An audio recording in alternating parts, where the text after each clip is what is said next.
नमस्कार, SBT news में आपका स्वागत है। पेश है 12 जुलाई शुक्रवार दोपहर 1:15 बजे राजस्थान की 15 बड़ी खबरें।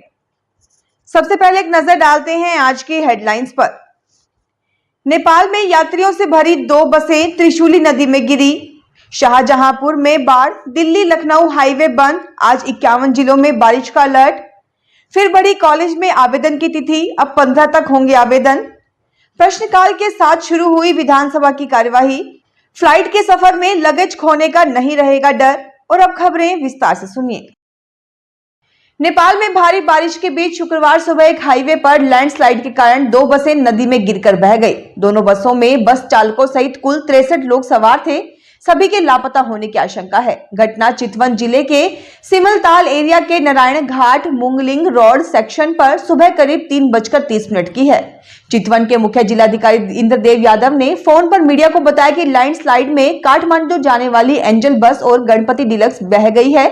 एक बस में 24 लोग तथा दूसरी बस में 41 लोग सवार थे। यूपी में नदियां उफान पर हैं। दिल्ली लखनऊ हाईवे पर शाहजहांपुर में करीब 2 से 3 फीट पानी भर गया। हाईवे के एक हिस्से को बंद कर दिया गया है। गाड़ियों को डाइवर्ट करके निकाला जा रहा है। शाहजहांपुर के मेडिकल कॉलेज में भी पानी भरने के बाद मरीजों को शिफ्ट कर दिया गया था। यहाँ खन्नौत के बाद गर्रा नदी खतरे के निशान से 100 सेंटीमीटर ऊपर बह रही है। नेपाल यूपी बॉर्डर के कई जिलों में बाढ़ जैसे हालात हैं। पीलीभीत, लखीमपुर खीरी, बहराइच, श्रावस्ती, बलरामपुर के करीब 800 गांव बाढ़ की चपेट में हैं। राजस्थान में कॉलेजों में फर्स्ट ईयर में एडमिशन लेने के लिए आवेदन करने की तिथि एक बार फिर आगे बढ़ा दी गई है। इसके तहत अब स्टूडेंट्स को आवेदन करने के लिए एक बार फिर मौका मिल गया है। इसके तहत अब कॉलेज में फर्स्ट ईयर में एडमिशन के लिए आवेदन करने की अंतिम तिथि 10 जुलाई से बढ़ाकर 15 जुलाई कर दी गई है।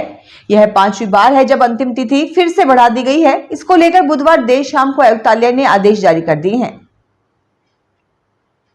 राजस्थान विधानसभा की कार्यवाही शुरू हो गई है। प्रश्नकाल के साथ विधानसभा की कार्यवाही शुरू हुई है। प्रदेश के राजकीय महाविद्यालय में रिक्त पद का सवाल, चंद्रभान सिंह का सवाल। Deputy CM doctor Premchand Bairwa ने रिक्त पदों की जानकारी दी है। चंद्रभान सिंह आक्या ने पूछा कि कई कॉलेजों में एक भी टीचर नहीं है, कॉलेजों में पीटीआई और लैब स्टाफ नहीं है। जिसके जवाब में deputy CM doctor Premchand Bairwa ने कहा कि 1936 पदों की भर्ती 2 या 3 माह में आ जाएगी। बाकी विद्या संबल योजना के तहत वैकेंसी निकल रही हैं। अब फ्लाइट से सफर के दौरान आपको अपने लगेज खोने का डर नहीं रहेगा, क्योंकि एयर इंडिया ने आज real time baggage tracking service शुरू की है। इसके लिए टाटा ग्रुप की एयरलाइन कंपनी ने अपनी ऑफिशियल वेबसाइट और ऐप पर बैगेज ट्रैकिंग फीचर जोड़ा है। इसके जरिए पैसेंजर अपने बैगेज को लाइव ट्रैक कर सकेंगे। कंपनी ने यह सर्विस खोए हुए या देरी से मिलने वाले बैगेज की शिकायत दूर करने के उद्देश्य से शुरू की है। कर्नाटक के कोलार के पास गुरुवार की देर रात एक लॉरी ने बस में टक्कर मार दी। हादसे में बस सवार 9 यात्रियों की मौत हो गई, 15 लोग घायल हैं। बस बेंगलुरु से तिरुपति जा रही थी। स्थानीय लोगों और पुलिस ने मौके पर पहुंचकर घायलों को निजी अस्पताल में भर्ती कराया है। इससे पहले 28 जून को कर्नाटक के हावेरी जिले में एक वैन और लॉरी की टक्कर में 2 बच्चों सहित 13 लोगों की मौत हो गई थी। राजस्थान माध्यमिक शिक्षा बोर्ड ने वर्ष 2023 में परीक्षार्थियों की कॉपियां जांचने में गंभीर लापरवाही बरतने और 334 परीक्षकों के खिलाफ कार्रवाई शुरू कर दी है। इन्हें 1 साल के लिए डिबार करने का प्रस्ताव निदेशक माध्यमिक शिक्षा निदेशालय को भेजा जाएगा। साथ ही 16 अथवा 17 सीसी की अनुशासनात्मक कार्रवाई भी होगी। इन परीक्षकों को कॉपी जांचने से कई विद्यार्थियों के 21 नंबर तक या उससे अधिक घट गए। जब परीक्षार्थियों की मांग पर पुनः कॉपियां जांची तो उनके नंबर तो बढ़े, साथ ही साथ परीक्षा परिणाम भी सुधर गया। अलवर के भाजपा अल्पसंख्यक मोर्चा के सदस्य यासीन खान उर्फ यासीन पहलवान पर करीब 8 बदमाशों ने जयपुर से अलवर आते समय कोटपुतली बहरोड के विजयपुरा गांव के पास उनकी गाड़ी को रोककर हमला कर दिया। इसमें यासीन खान गंभीर रूप से घायल हो गए थे, जिसके बाद इलाज के लिए उन्हें जयपुर के सवाई मानसिंह अस्पताल में रेफर कर दिया गया, लेकिन अधिक खून बहने से उनकी मौत हो गई। राजस्थान में कोच के 248 में से 182 पद खाली हैं। खेल अधिकारियों के पद भी खाली पड़े हैं। खिलाड़ियों ने पिछले 7 दिनों में राजस्थान सरकार के नाम से 31 जिलों में कलेक्टर को संसाधन उपलब्ध कराने के साथ साथ निर्धारित महंगाई भत्ता देने की मांग की है। बीकानेर में गुरुवार की देर रात करीब 2 घंटे तक लगातार बारिश ने शहर को पूरी तरह तरबतर कर दिया। रेलवे स्टेशन के ट्रैक पर 2 से 3 फीट पानी होने से रेलें रवाना नहीं हो सकी। वहीं सूरसागर की दीवार टूट गई।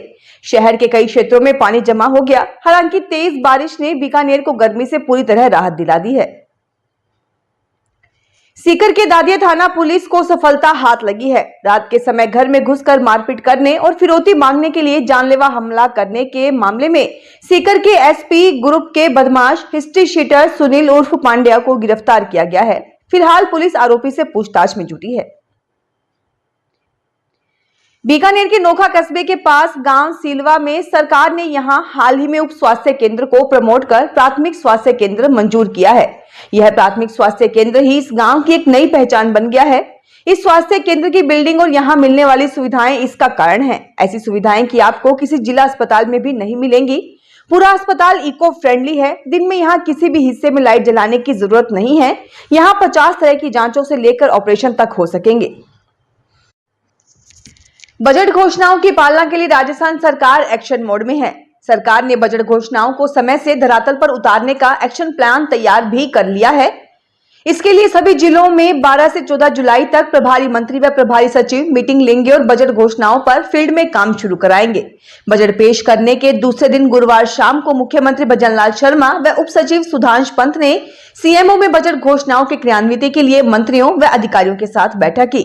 सीएम ने मंत्रियों और अधिकारियों को बजट घोषणाओं को तेजी से लागू करने का एक्शन प्लान बताया। विश्व जनसंख्या दिवस पर सीएम भजनलाल शर्मा ने समुदाय विशेष पर तंज कसा। उन्होंने कहा, जनसंख्या को नियंत्रित करने के लिए अभियान चलाए जा रहे हैं। इसमें सभी का साथ होना चाहिए, लेकिन एक श्रेणी है उसमें कोई अंतर नहीं आ रहा है। सीएम गुरुवार को विश्व जनसंख्या दिवस के अवसर पर जयपुर में राजस्थान इंटरनेशनल सेंटर में आयोजित राज्य स्तरीय कार्यक्रम को संबोधित कर रहे थे। शर्मा ने कहा कि आज बढ़ती हुई जनसंख्या देश ही नहीं दुनिया के लिए भी चिंता का विषय है। दिल्ली यूनिवर्सिटी के एलएलबी छात्रों को मनुस्मृति पढ़ाने के प्रस्ताव पर आज चर्चा हो सकती है। इसे एकेडमिक काउंसिलिंग की बैठक में पेश किया जाएगा।